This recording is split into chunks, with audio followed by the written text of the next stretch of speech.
रहस्यमयी द्वीप समुद्र एक काले कंबल की तरह फैला हुआ था, जिसकी सतह चांदनी के नीचे चिकनी और अनछुई लग रही थी। कप्तान एलाइजा मार्लो ने सोलस्टाइस के पहिए को कसकर पकड़ा। उनकी निगाह क्षितिज पर टिकी हुई थी। एक अज्ञात द्वीप की अफवाहों ने उन्हें और उनके दल को इन खतरनाक पानी में खींचा था, जहां खजाने के नीचे हरे भरे जंगल और कुछ अजीब अप्राकृतिक चीजें छुपी हुई थीं। आगे भूमि! मस्तूल की छोटी से आवाज आई। एलाइजा का दिल तेजी से धड़कने लगा। उन्होंने पाल समायोजित किए और जहाज आगे बढ़ा। एक द्वीप की आकृति उभरी, जो धुंध से ढकी हुई थी और जो किसी जादुई चमक से झिलमिला रही थी। सुबह तक सोलस्टाइस एक छोटे से खाड़ी में लंगर डाल चुकी थी और उसका दल उतरने की तैयारी कर रहा था।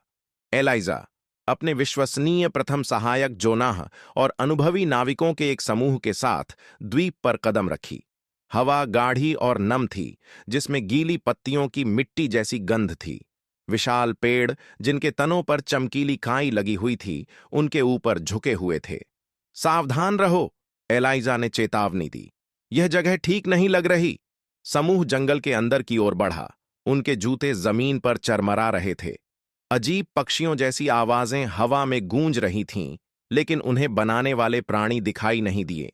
जैसे जैसे वे आगे बढ़े, जंगल और सघन होता गया, पेड़ मुड़े और विकृत होते गए। अचानक रास्ता एक खुले मैदान में बदल गया और उसके केंद्र में एक प्राचीन पत्थर का स्तंभ खड़ा था, जो नीली रोशनी से हल्का चमक रहा था। तुम्हारा क्या कहना है? जोनाह ने पूछा। उसकी आवाज धीमी थी। एलाइजा स्तंभ के पास गईं, उसकी ठंडी सतह पर उंगलियां फेरते हुए। यह एक चेतावनी है, उन्होंने अंततः कहा। लेकिन किस चीज की चेतावनी? कोई जवाब देने से पहले जमीन कांपी और छायाओं से एक गहरी गूंजती हुई गर्जना सुनाई दी। दल ने अपने हथियार निकाले जब एक विशाल प्राणी जंगल से निकला। यह किसी भी चीज जैसा नहीं था जो उन्होंने पहले देखा हो। एक विशाल जानवर जिसकी चमड़ी तेल की तरह चमक रही थी और जिसकी आंखें पिघले सोने जैसी चमक रही थीं। डटे रहो, एलाइजा ने आदेश दिया, हालांकि उनके अपने हाथ कांप रहे थे। प्राणी रुका, उसकी नजर स्तंभ पर टिक गई।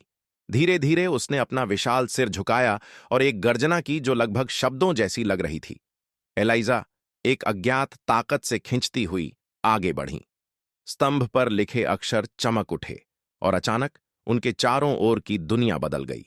वह अब मैदान में नहीं थीं, बल्कि एक समुद्र तट पर खड़ी थीं, जहां लहरें उनके जूतों से टकरा रही थीं।